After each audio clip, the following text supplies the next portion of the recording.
Pemirsa Lampung TV, kader Posyandu Kaliawi, Tanjung Karang Barat, Bandar Lampung, ternyata sempat dikenakan pakaian pengantin oleh pembunuhnya setelah meninggal. Dalam temu pers pada Sabtu, 29 November 2025, Wakapolresta Bandar Lampung AKBP Edwin Irawan menggambarkan dinginnya BP, sang pembunuh, yang juga keponakan kader Posyandu. AKBP Erwin menyebut warga dan petugas mengetahui Wiwik Safitri, kader Posyandu, tewas pada Minggu 23 November 2025, padahal sudah dibunuh sang ponakan 2 hari sebelumnya. Kepada petugas, sang keponakan mengatakan ia berniat membunuh tantenya pada Jumat dini hari, 21 November 2025, karena deg-degan akan dilaporkan menggelapkan sesuatu. Dini hari itu, sang keponakan memasuki rumah tantenya lewat plafon dan berhasil masuk kamar kader Posyandu. Sang tante rupanya terbangun, pria berusia 26 tahun itu ketakutan. Sebelumnya kader Posyandu berteriak, ia mencekiknya hingga tewas.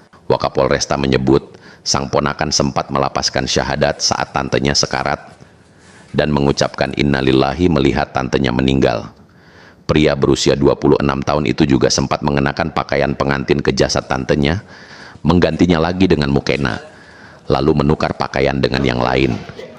AKBP Erwin menyebut sang keponakan juga sholat subuh di samping jasad tantenya, tidur di kamar itu hingga siang, lalu membawa kabur motor kader Posyandu bermerek Honda Scoopy. Petugas menduga perampokan motor menjadi penyebab warga sekitar mencurigai keponakan kader Posyandu itu, karena kemudian ia digadaikan dan dipakai untuk judi slot. Pengobatan alternatif Sinseming tidak hanya untuk pasien penderita penyakit, tetapi baik juga untuk Anda yang ingin menjaga kesehatan dengan biaya yang mampu dijangkau oleh semua kalangan. Bagi Anda yang ingin membuktikan pengobatan di klinik pengobatan Sinseming, segera datang ke klinik pengobatan Sinseming, buka setiap hari dari jam 9 pagi sampai jam 10 malam, yang beralamatkan di Jalan Pangeran Tirtayasa, Gang Salam nomor 3, di depan minimarket Fitrinov Sukabumi, Bandar Lampung, dengan nomor telepon 0812 7841 8586 atau 0877 4111 2424. Datang dan buktikan pengobatannya.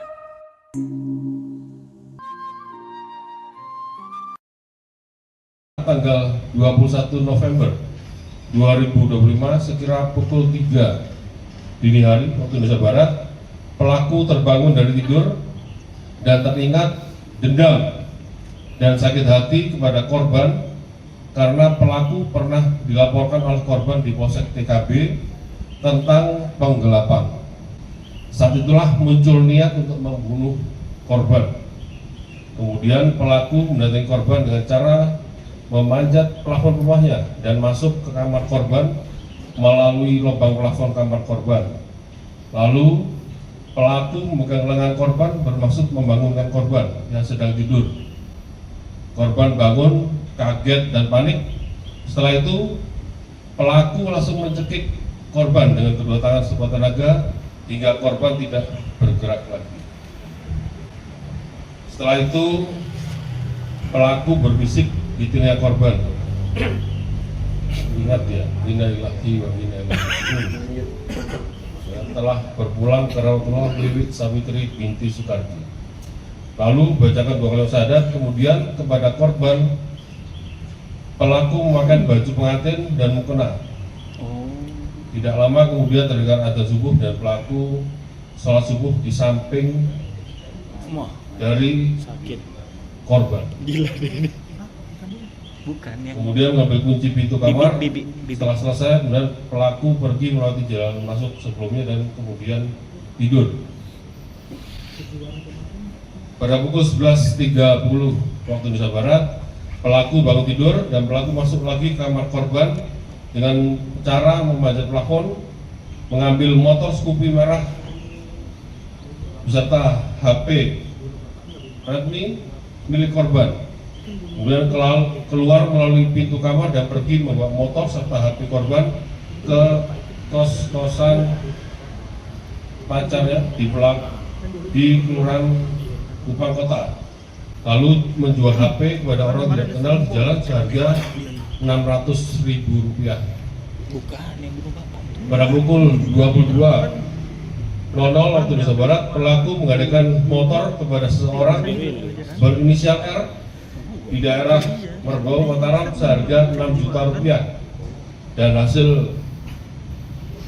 uang hasil jual motor serta gadaikan motor dihabiskan untuk main judi slot.